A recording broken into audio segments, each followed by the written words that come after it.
Kejaksaan Agung Republik Indonesia melalui Jaksa Penuntut Umum resmi mengajukan banding atas vonis yang dijatuhkan Majelis Hakim Pengadilan Tindak Pidana Korupsi Jakarta Pusat terhadap terdakwa Harvey Mois dan 4 terdakwa lainnya.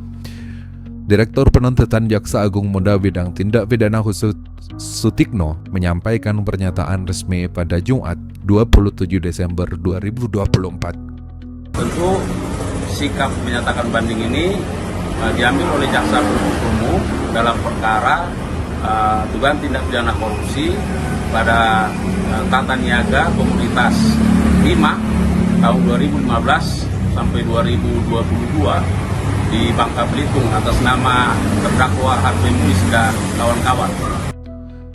Dalam kasus ini, terdakwa Harvey Mois dituntut 12 tahun penjara dengan uang pengganti sebesar 210 miliar dan denda 1 miliar. Namun, hakim menjatuhkan vonis yang jauh lebih ringan, yakni 6,5 tahun penjara. Mengadili, 1. Menyatakan terdakwa Harvey Mois terbukti secara sah dan meyakinkan bersalah melakukan tindak pidana korupsi yang dilakukan secara bersama-sama dan melakukan tindak pidana pencucian uang yang dilakukan secara bersama-sama sebagaimana dalam dakwaan ke-1 primer dan dakwaan kedua primer. 2. Menjatuhkan pidana kepada terdakwa dengan pidana penjara selama 6 tahun dan 6 bulan dan denda sebesar 1 miliar rupiah. Uang pengganti tetap 210 miliar, namun dengan subsidiar hanya 2 tahun serta denda subsidiar 6 bulan. Tak hanya Harvey Mois, banding juga diajukan untuk 4 terdakwa lainnya, Suwito Gunawan, Robert Indarto, Reza Andriansa, dan Suparta. Vonis yang dijatuhkan kepada mereka dianggap lebih ringan dibandingkan tuntutan Jaksa Penuntut Umum. Suwito Gunawan misalnya divonis 8 tahun penjara dengan uang pengganti 2,2 triliun, padahal tuntutan jaksa adalah 14 tahun penjara. Sementara itu, Robert Indarto dan Suparta juga menerima vonis yang lebih rendah dari tuntutan jaksa.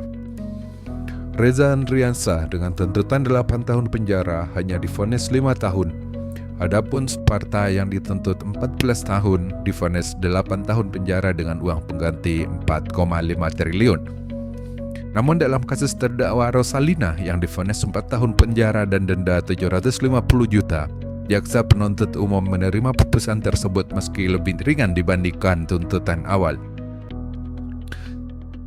Kasus ini kembali menyorot perdebatan tentang keadilan dalam vonis terhadap pelaku korupsi besar di Indonesia. Menteri Koordinator Bidang Politik, Hukum, dan Keamanan Mahfud MD sebelumnya mengkritik vonis ringan dalam kasus ini, menyebutnya sebagai menusuk rasa keadilan masyarakat. Korupsi dan tindak pidana pencucian uang sebesar 300 triliun. 300 triliun. Lalu tuntutannya hanya 12 tahun. Dengan uang yang tadi 300 triliun itu dikembalikan hanya 210 miliar, ditambah 1 denda 1 miliar. Itu sungguh menusuk rasa keadilan. Apakah banding ini akan membawa perubahan pada vonis para terdakwa? Dan bagaimana langkah hukum ini akan memperkuat upaya pemberantasan korupsi di Indonesia?